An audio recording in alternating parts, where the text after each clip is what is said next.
Sir Kubera படம் எப்படி இருக்குது? படம் எப்படி இருக்குது அப்படின்னா 50-50 தான். ரொம்ப நல்லா இருக்குது, சூப்பராக இருக்குன்னு சொல்ல முடியாது. ஆனால் கருத்து இருக்குது. பட் ரொம்ப ஒஸ்ட்டாக இருக்குது, இந்த படத்தில் இந்த மாதிரியான விஷயங்கள்லாம் வந்து எதுவுமே இல்லை அப்படின்னும் சொல்லிட முடியாது. ஓகேயான ஒரு படம்னு சொல்லலாம். என்னென்னா இந்த படத்தில் வந்து நிறைய கேரக்டர்ஸை வச்சுருந்துருக்கலான்னு தோணுது. சுற்றி இந்த படம் ஒரு 4 பேரை வச்சு தான் வந்து ட்ராவல் பண்ணுது. ஒன்று தனுஷ் சார், இன்னொன்று ராஷ்மிகா மந்தனா, அப்புறம் நாகார்ஜுனா சார், வில்லன். இவங்க 4 பேரை வச்சு தான் படம் வந்து சுற்றுது. ஸோ நீங்கள் ரொம்ப மினிமலாக கேரக்டர் வச்சுருந்தீங்க அப்படின்னா கதை சிம்பிளாக வச்சுருக்கணும்னா கதையை வந்து ஒரு 2 ஹவர் 20 நிமிஷம் அப்படி வச்சுருந்தா நல்லாயிருக்கும். 4 கேரக்டர் வச்சு நீங்கள் 3 மணி நேரம் என்ன உட்கார வச்சு எப்படி பார்க்குறதுக்கு நீங்கள் இது பண்ணுவீங்கன்னு எனக்கு தெரியல. படத்தில் வந்து நிறைய கான்செப்ட் நல்லா இருக்குது, நிறைய கருத்து சொல்லியிருக்காங்க, அதெல்லாம் நல்லா இருக்குது. பட் எங்கேயுமே வந்து எனக்கு வந்து ஒரு பெரிய படம் பார்த்த ஒரு ஃபீல் வந்து கிடைக்கல. ஓகே, தனுஷ் சார் ஆடியோ லாஞ்சில் சொல்லியிருந்தாரு, நான் என்னோட ரசிகரை நான் குழப்பி வச்சுருக்கேன், எல்லா மாதிரியான ஜானரும் பண்ணுவேன்னு இருக்காரு. அந்தமாரி என்ன ட்ரை பண்ணியிருப்பாரோ? இல்லை, அந்த மாதிரி ட்ரை பண்ணியிருக்காரு அப்படின்னா நீங்கள் பிச்சைக்காரன் படம் பார்த்தீங்கல்ல, அங்கே வந்து உங்களுக்கு வந்து அந்த படத்தோட கான்செப்ட் எப்படி இருக்குன்னா, ஒவ்வொரு நாள் அந்த பிச்சை எடுக்கிறத வந்து எவ்வளோ கஷ்டப்படுறாங்க, பிச்சை எடுக்கிறவங்களோட பெர்ஸ்பெக்டிவில் நிறைய விஷயத்தை வந்து காமிச்சிருப்பாங்க. இந்த படத்தில் இருக்குது. ஆனால் இந்த படத்தில் ஒரு 4 விஷயம் காமிச்சிருக்காங்கன்னா பிச்சைக்காரன் படத்தை ஒரு 8 விஷயம் காமிச்சிருக்காங்க. அவ்வளோதான் வித்தியாசம். ஸோ அப்படி பார்க்கும்போது எனக்கு அந்த படத்தில் வந்து இன்னுமே அந்த பிச்சைக்காரங்க பெர்ஸ்பெக்டிவில் நான் நிறைய விஷயம் பார்ப்பேன். இங்கே என்னன்னா, நீங்கள் ஒரு கமர்ஷியல் படமாக எடுத்து இந்த கமர்ஷியல் படத்தில் நீங்கள் வந்து ஒரு பிச்சைக்காரனை வந்து காமிக்கிறீங்க. அந்த பிச்சைக்காரனை வச்சு ஒரு பெரிய அரசியலே நடக்குது. ஒரு பெரிய எப்படி சொல்கிறது, பிளாக்ல இருக்கிறதெல்லாம் ஒயிட்டில் மாற்றுறாங்க. அவனோட இது இல்லாமல், அவனோட தெளிவே இல்லாமல் பின்னாடி இப்படிலாம் நடக்குது அப்படின்னா, நான் இங்கே அந்த கரப்ஷன் அவன் நோட்டீஸ் பண்ணுவேனா இல்லை இந்த பிச்சைக்காரனோட பெர்ஸ்பெக்டிவ் நோட்டீஸ் பண்ணுவான்? 2 விஷயத்த காமிச்சிருக்காங்க. சரி, அட்லீஸ்ட் ஒன்றத்தை வந்து ஒரு 80% காமிங்க. பிளாக் ஒயிட்டை வந்து மாற்றுறது நீங்கள் அது ஒரு 80% நல்லா ஃபோக்கஸ் பண்ணி காமிச்சிங்கன்னா, இந்த பிச்சைக்காரன் பெர்ஸ்பெக்டிவில் நான் பார்க்குறது, அவர் கஷ்டப்படுறது, இந்த பிச்சைக்காரனா அவர் பண்ணுற ஒரு சில விஷயங்களை பார்த்துட்டு ஓகேன்றலாம். நீங்கள் 2த்துக்குமே வந்து 50-50 தரேன்னு சொல்லிட்டு 2த்துக்கும் 20% தான் கொடுத்துருக்கீங்க. அது டோட்டலாகவே உங்களுக்கு 40% தான் படத்தில் வருது. ப்ரோ, இப்போ ஸ்டோரி வைஸ் எப்படி ப்ரோ கொண்டு போகிறாங்க? ஸ்டோரி வைஸ் என்னன்னா, ஒரு பிச்சைக்காரன் இருக்கான் ப்ரோ. அந்த பிச்சைக்காரனை வச்சு உங்களுக்கு வந்து பார்த்தீங்கன்னா பின்னாடி ஒரு 10,000 கோடி வந்து இவனோட நாலேஜே இல்லாமல் அவனை வச்சு பிளாக்ல இருக்கிறதெல்லாம் ஒயிட்டில் மாற்ற ட்ரை பண்ணுறாங்க. அது ஒரு பாயிண்ட் ஆஃப் டைமில் அந்த பிச்சைக்காரனை வந்து யோசிக்க வைக்குது. கடைசியாக வந்து மாறிடுறான். இதே தான் வந்து பார்த்தீங்கன்னா பிச்சைக்காரன் 2ல் வந்து இந்த கான்செப்டை கொஞ்சம் லைட்டாக மாற்றி தான் அந்த பிச்சைக்காரன் 2ல் வந்து பார்த்துருப்போம். இதை அப்படியே திருப்பி பார்க்கணும். இது ஆல்ரெடி நம்ம நிறைய படத்தில் வந்து பார்த்துட்டோம். இது பார்க்குறதுக்கு டோட்டலாக இந்த லொக்கேஷன்லாம் மாற்றி ரொம்ப சிம்பிளாக எடுக்கிற மாதிரி அந்த திருப்பதியோட வாசல்லாம் எடுத்திருப்பாங்க.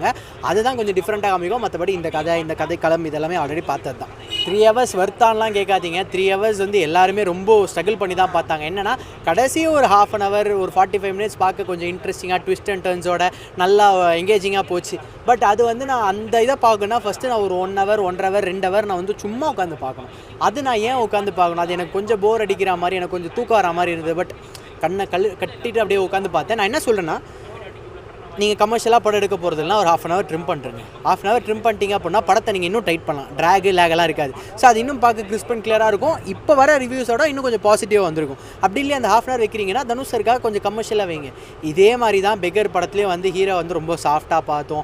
ஹீரோவை வச்சு நிறைய விஷயங்கள் பின்னாடி நடக்கும்.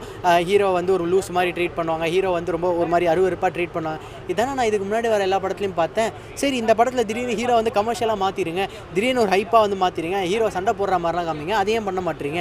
நீங்கள் டோட்டலாக ஒரு பிச்சைக்காரனை தான் கடைசி வரையும் காமிக்கிறீங்கன்னு முடிவு பண்ணிட்டா அப்போ எமோஷன்ஸ் வந்து நீங்கள் பெருசாக வச்சுருந்துருக்கணும். எமோஷன் ரொம்ப நீங்கள் வந்து வச்சுருக்கீங்க, மினிமலாக வச்சுருக்கீங்க. அது ஒர்க் அவுட் ஆகும். ஓகே, ஆனால் தெலுங்கு டேரக்டர் எதிர்பார்த்தீங்க. தெலுங்குலவே நம்ம பறக்கிறதுல இல்லை, இந்த படம் பார்க்கவே தெலுங்கு படம் மாதிரி தான் இருக்குது. அது வந்து உங்களுக்கு ஆரம்பத்துலேருந்து கடைசி வரையும் ஃபீலு டச் எல்லாமே தெலுங்கு படம் மாதிரி தான் இருக்குது. ஒரு சிலருக்கு மாற்று கருத்து இருக்கும். ஆனால் என்னென்னா, இந்த தெலுங்கு படத்தை தமிழ் ஆடியன்ஸுக்கு ஏற்ற மாதிரி பிளெண்ட் பண்ண ட்ரை பண்ணியிருக்காங்க. அது பிளெண்ட் ஆகலை. ட்ரை பண்ணியிருக்காங்க, பிளெண்ட் ஆகலை. அவ்வளோ நீங்கள் ஃபைட்லாம் எதிர்பார்த்தோன்னு சொன்னீங்கல்ல, தெலுங்குல நிறைய ஃபைட் வைப்பாங்க. இவர் வைக்காம எடுத்துக்கிறானா ஒரு புது முயற்சின்றேன். அதுதான் ப்ரோ, இந்த படத்தை வந்து நீங்கள் கதைக்காக எடுத்திங்கன்னா கதையை ஷார்ட் பண்ணி கிறிஸ்பாக கிளியராக வச்சுருக்கணும். அது இந்த படத்தில் வைக்காமல் நீங்கள் ரேக் பண்ணி வச்சுருக்கீங்க. கமர்ஷியல் ஆக்டிவிட்டி இல்லைன்னும் போது எப்படி பார்ப்பீங்க? நீங்கள் சொல்லுங்களேன். டாக்குமெண்ட்ரி ஏன் நிறைய பேர் வந்து சூஸ் பண்ண மாட்டுறாங்க, ஒரு சீரீஸ் வந்து சூஸ் பண்ணுறாங்க. சீரீஸில் உங்களுக்கு அந்த ஒரு சீசன் முடியும் போதோ ஏதோ வந்து உங்களுக்கு அந்த ஒரு ட்விஸ்ட்டு டேர்னு லாக் பண்ணுற மாதிரி அந்த இது முடிகிறதே ரொம்ப ஒரு மாதிரி கிரிட்டிக்கலாக முடிகிற மாதிரி இருக்கும். டாக்குமெண்ட்ரி ஏன் பார்க்க மாட்டாங்கன்னா, அது அப்படியே சட்டில் இன்ஃபர்மேஷன் ஓரியன்டாக ரொம்ப இன்ஃபர்மேஷன் இதாகவே வந்து ட்ராவல் ஆகிட்டு இருக்கும். அந்த மாதிரி தான் இந்த படத்தில் நிறைய கருத்து இருக்குது. பட் அந்த கருத்தை நீங்கள் வந்து வெளியில் படம் மூலமாக சொல்கிறீங்கன்னா கமர்ஷியல் எலிமெண்ட் தேவை, அது நீங்கள் கொடுக்கல. ஓகே, இப்போ வந்து நேஷ்னல் கிரைஸ் இருக்காங்க. ராஷ்மிகா வந்தது ஓரளவுக்கு எங்கேஜிங்காக இருக்குது. நாகார்ஜுனா சார் வந்தார்ல, அவரோட கேரக்டர் கூட பெருசாக இம்பாக்டாக இல்லை. பட் ராஷ்மிகா ஒரு சின்ன போர்ஷன் வந்தாலும் அது கொஞ்சம் ரசிக்கிற மாதிரியோ இல்லை கொஞ்சம் எங்கேஜிங்காக இருக்க மாதிரி இருக்குது. ஆனால் பெரிய இம்பாக்ட்லாம் சொல்ல. கம்பேரிட்டிவ்லி உங்களுக்கு பார்த்தீங்கன்னா அவங்க வந்து ஒரு சில இதில் அவங்க அருவருப்பாக ஃபீல் பண்ணுற ஒரு விஷயம், அவங்க தனுஷ் அண்ட் ராஷ்மிகாக்குள்ளே ஒரு சில காமெடி போர்ஷன்ஸ் எல்லாம் வரும், டே உன்னா நான் ஏன்டா இவ்வளோ பண்ணுன்ற அந்த மாதிரியான சீக்வன்ஸ் எல்லாம் கொஞ்சம் எங்கேஜிங்காக போச்சு, வேறு ஒன்றும் கிடையாது. ஓகே, டிஎஸ்பியோட மியூசிக் எப்படி? டிஎஸ்பி மியூசிக் எப்படின்னா படம் எங்கெங்கே வந்து கொஞ்சம் ஸ்லோவாக போதோ ட்ராகியாக போதோ கொஞ்சம் அப்படியே அடி வாங்குதோ அப்போல்லாம் அந்த மியூசிக் வந்து அப்படியே வந்து அந்த எப்படி சொல்கிறது பாகுபலி வந்து திடீர்னு கொண்டு வருவாங்கல்ல, பாகுபலியில் திடீர்னு மாசா அந்த மாதிரி கொண்டு வர மாதிரி கொஞ்சம் இதுவாக போகுது. ஓகே, ஏதாவது பாட்டு முணுமுணுக்கிற மாரி அதான் போய்வா பாட்டு நல்லா இருந்துச்சு. பட் அதை நீங்கள் கடைசியாக கொண்டு வந்து வச்சதை வந்து கொஞ்சம் ஆரம்பத்தில் வச்சுருந்தா அந்த ஃபஸ்ட்டு நான் சொன்னல ஒரு 2 ஹவர் கொஞ்சம் எனக்கு ரொம்ப போர் அடிக்கிற மாதிரி இருந்தது. அங்கே வச்சுருந்தீங்கன்னா போய்வா பாட்டோட ஆடியன்ஸ் கொஞ்சம் அப்படியே இப்படி இருக்க ஆடியன்ஸ் இப்படி கொஞ்சம் வைபாக வந்திருப்பாங்க. ஓகே, தனுஷ் ஆக்டிங் பற்றி சொல்லணும்னா? தனுஷோட ஆக்டிங் பற்றி சொல்லணும்னா நல்லா பண்ணியிருக்காரு, நல்ல ஒரு முயற்சி. பட் நீங்கள் வந்து தனுஷ் சார் வந்து ஒரு பிச்சைக்காரனாக தான் நடிக்கிறாருன்றதை முடிவு பண்ணிட்டீங்கன்னா நீங்கள் நடுவில் கமர்ஷியலாக காமிக்கிறீங்களே கொஞ்சம் நேரம், அந்த கமர்ஷியலாக காமிக்கிறத கம்மி பண்ணிவிட்டு பிச்சைக்காரனாக வர ஒவ்வொரு நிமிஷமும் இம்பாக்டாக க்ரியேட் பண்ணியிருக்கலாம். இல்லைனா அந்த பிச்சைக்காரன் ஆகிற ஒரு சீனோ இல்லை ஆகி ரொம்ப கஷ்டப்படுற மாதிரி காமிச்சிருக்கலாம். இங்கே கஷ்டப்படுற மாதிரி காமிச்சிருக்காங்க, பட் இன்னும் கஷ்டப்படுற மாதிரி ரொம்ப எமோஷனலாக காமிச்சிருந்தாங்கன்னா ஆடியன்ஸுக்கு இன்னுமே படம் வந்து கனெக்ட் ஆகி இன்னும் நல்லா சப்போர்ட் பண்ணியிருப்பாங்க. இதில் எந்த விஷயத்தை நம்பி எடுத்திருக்காங்க? எமோஷனல் எடுத்திருக்காங்க, எதை அதிகமாக எடுத்திருக்காங்க? ஏன்னா இதில் புக் மை சொல்ல பார்த்தா த்ரில்லர் கூட போட்டு இருந்துச்சு. த்ரில்லரா? Drama thriller. ட்ராமா ஒத்துக்கிறேன், த்ரில்லரா? இந்த படத்தில் என்ன த்ரில் இருக்குது எனக்கு புரியல. கேள்வியை தப்பு. த்ரில்லரா இல்லை அவரை கண்டுபிடிக்கலாம். த்ரில்லா இருந்தால் நான் ஏன் வந்து இவ்வளோ நேரம் படத்தை பற்றி பேச போகிறேன்? அவர் தான் காணாமல் போயிட்டார், அவர் கண்டுபிடிக்கிறதே த்ரில்லா கொண்டு போகலையா? அதெல்லாம் த்ரில்லாலாம் கொண்டு போகல. எங்கன்னா இங்கே தான் பில்டிங் இருக்குன்னா அவர் இங்கே தான் பின்னாடி தான் சுற்றிட்டு இருப்பார். இவர் அந்த ஒரு காட்டு பக்கம் சுற்றிட்டு இருப்பார், கோவில் பக்கம் சுற்றிட்டு இருப்பார், அவ்வளோதான். என்னன்னா பிச்சைக்காரெல்லாம் நீங்கள் ஈஸியாக கண்டுபிடிச்சிடலாங்க. எங்கே தேடணுமே அங்கே தேடினே பிடிச்சிடலாம், தேடினாலே பிடிச்சிடலாம். இவங்க அங்கெல்லாம் தான் தேடுறாங்க. ஆனால் என்னென்னா ஒரு கார்ப்பரேட் வில்லனு, எனக்கு என்ன இந்த சந்தேகம் அப்படின்னா ஒரு கார்ப்பரேட் வில்லனு, அதுக்கப்புறம் கீழே வர ஒரு டிடெக்டிவ், இவங்கெல்லாம் இருக்காங்க. இவங்களை தாண்டி இந்த பிச்சைக்காரனாக வரான்ல அவன் வந்து இன்னும் 10 ஸ்டெப் அஹெடாக இருக்க மாதிரி இருக்குது எனக்கு இந்த படத்தில். ஏன்னா நீங்கள் வந்து டிஎஸ்பி போய் தேடுவார், நாகார்ஜுனா சார் போய் தேடுவார், இந்த இடத்துல தான் இவன் இருக்கான்னு கண்டுபிடிச்சி போயிடுவார். அப்போ அவன் இன்னொரு இடத்துக்கு போயிருப்பான், அந்த இடத்துக்கு போகும்போது அவன் இன்னொரு இடத்துக்கு போயிருப்பான். அவனே ஒரு 10 ஸ்டெப் உங்களோட அஹெடாக இருக்கும்போது எனக்கு வந்து வில்லனோட கேரக்டரோ இல்லை வில்லனுக்கு கீழே இருக்க கேரக்டரோ இம்பாக்ட்ஃபுல்லாக இல்லைனா எனக்கு படமே செட் ஆகாது, படமே கரெக்ட் ஆகும். ஓகே, நாகார்ஜுனா இப்போ நம்ம தோழா படத்தில் கார்த்திக் கூட சேர்ந்து பண்ணியிருப்பாரு, அதில் ஒரு எமோஷன் நல்லா இருக்கும். நாகார்ஜுனா தோழா படத்தெல்லாம் எடுத்துகிட்டு வராதிங்க, வேணாம். தோழா படத்தில் நம்ம பார்க்கும்போது ஒவ்வொரு இது வந்து ரொம்ப ப்ளசண்ட்டாக ரொம்ப ஃபீல் குட்டாக ஃபீல் பண்ணுவோம், இங்கே ரொம்ப ஃபீல் பண்ணுறோம், அவ்வளோதான்.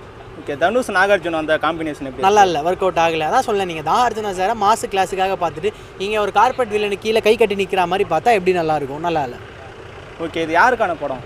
யாருக்கான படம் அப்படின்னா ஃபேமிலியோட நான் சும்மா படம் பார்க்க போகிறேன், தனுஷ் சாரோட படம் பார்க்க போகிறேன், தனுஷ் சார் பர்ஃபார்மன்ஸ்க்காக போகிறேன் அப்படின்னா அப்போ உங்களுக்கான படமாக இருக்கும். ஓகே, 10க்கு எவ்வளோ மார்க் கொடுக்கலாம்? 10க்கு வந்து ஒரு 5-6 கொடுக்கலாம். ஓகே, ஆர்டிஸ்டே அதிகமாக இல்லையா? அதான் ஒரு 4 ஆர்டிஸ்ட்லாம் நிறைய பேர் இருக்காங்க, பட் என்னென்னா 4 பேரை சுற்றி தான் படம் ட்ராவல் ஆகுது. அப்போ எவ்வளோ பெரிய ஒரு கேரக்டர் ஆர்டிஸ்ட்டை கொண்டு வந்தால் என்ன பிரயோஜனம்? ஓகே, அந்த எமோஷனல் ஒர்க் அவுட் ஆகலையா? எமோஷன் ஒர்க் அவுட் ஆகிருக்கு தலைவா, பட் பெருசாலாம் ஒர்க் அவுட் ஆகலை. நீங்கள் படத்தில் தனுஷ் சார் வந்து பிச்சைக்காரன் தானே, பிச்சைக்காரனாக வந்து அவரை வந்து நீங்கள் பெருசாக அவர் பிச்சைக்காரன் ரோல் போகிறாரு அப்படின்னா அந்த பிச்சைக்காரன் ரோலை வச்சு நீ எப்படி வந்து ஆடியன்ஸுக்கு ஒரு மெசேஜ் சொல்லலாம்? பிச்சைக்காரன் நீங்கள் இப்போ போய் ஒரு பிச்சைக்காரனை ட்ராவல் பண்ணீங்க, பிச்சைக்காரன் கூட இருந்தீங்கன்னா அவனுக்குள்ளே இன்னும் நிறைய விஷயம் இருக்கும் சொல்லாமல். இந்த படத்தில் பிச்சைக்காரன் கான்செப்டை நான் பிச்சைக்காரன் படத்திலே பார்த்துட்டேன், பிளடிகர் படத்தில் பார்த்துட்டேன். நீங்கள் இன்னும் புதுசாக எதாவது சொல்லியிருக்கலாமே, அதை சொல்லலாம், அவ்வளோதான். ஓகே, டேரக்டருக்கு என்ன சொல்ல விரும்புகிறீங்க? டேரக்டருக்கு என்ன சொல்ல வரோம்னா படத்தை வந்து கொஞ்சம் லைட்டாக கமர்ஷியலைஸ் ஆக்கியிருந்துருக்கலாம், இல்லை கொஞ்சம் மற்ற பிச்சைக்காரன் படத்தெல்லாம் தாண்டி கொஞ்சம் லைட்டாக டிஃப்ரெண்ட்டாக காமிச்சிருக்கலாம். Okay, thank you bro.